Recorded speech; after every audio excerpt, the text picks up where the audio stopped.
a number of people who are widely against vaccinations, and although the media's portrayal may be somewhat persuading in relation to the negative aspects, it seems to disregard the science behind it. Before we get into the video, let's first understand what immunisation really is. According to WHO, immunisation is the process whereby a person is made immune to an infectious disease. Now that we know what it is, let's see what the world has to say about it.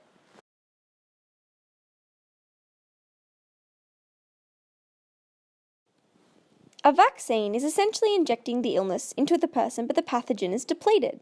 There are many different types of vaccines, and each type is created to show the immune system how to kill off certain types of pathogens. So although one is injecting themselves with the illness, it teaches the body how to fight it off for next time.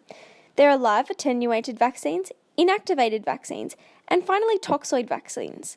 Now, what about the history? Vaccinations continue to lower the prevalence of diseases in today's contemporary society and are vital for the international health. WHO estimates that vaccination prevents 2 to 3 million deaths every year, showing that they greatly reduce the prevalence of diseases.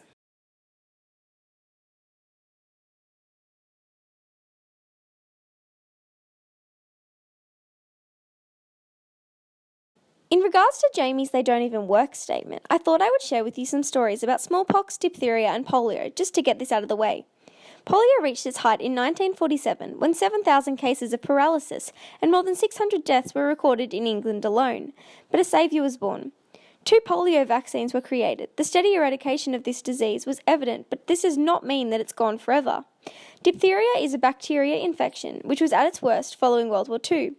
In 1923, the vaccine was released, and following this, although it was not totally eradicated, it majorly dropped the rate of incidence. Smallpox is caused by a virus and is responsible for 1 in 10 deaths in the 19th century. In 1967, WHO introduced this on a global scale. It was completely eliminated from the world due to immunisation. All of these diseases had the potential to wipe out the entire population, but you can thank immunisation for saving the world. So yes, they do work. This is about to get hella technical, but this is so you can understand how your body deals with these injected pathogens from a vaccine. Primary immune response is the first time a pathogen enters the body, and the secondary immune response is when the memory cells kill the pathogen. The white blood cells engulf the pathogen and it travels to a helper T cell.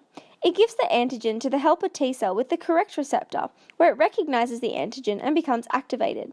It then does different things in each response system. In the antibody-mediated response, the cells activate the B cells to make antibodies against the antigen. When they find the right B cell, they produce antibodies that neutralize the pathogens. The cell is then engulfed by the white blood cell, and the mature B cells die off, except those who stay as memory cells. Within the cell-mediated response occurs the production of cytotoxic T cells.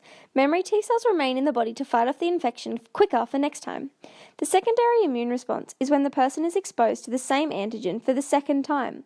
At this point, the immunological memory or memory cells have been established and the antibodies are immediately created. Both these immune responses identify the vaccination as a foreign body due to its MHC and learn to effectively produce antibodies to fight off the diseases. For example, the rubella vaccination is a watered-down version of the disease and is injected to ensure that the body can effectively fight off the pathogen if it enters the body again through the creation of memory cells.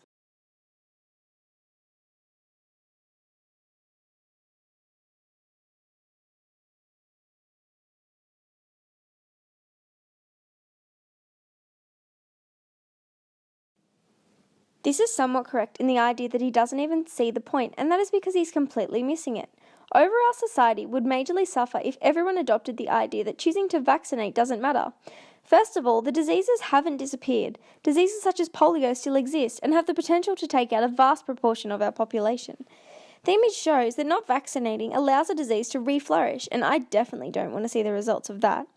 In regard to the effectiveness of vaccination, although they are not 100% successful, they are scientifically proven to lower the incidence of a disease. This is evident through the vaccination against the Ebola virus in Guinea, March 2016. Within this community, 1,510 individuals were vaccinated, and no secondary cases of the Ebola virus occurred among these people. So although, yes, the negative is present, the balance of the positives heavily outweigh this. I hope this clears things up. Also, make sure to like and subscribe to our channel to keep up with the latest WHO campaigns. I'm Lani Phillipson, the Publicity Officer for WHO, and can't wait to see you back here next week.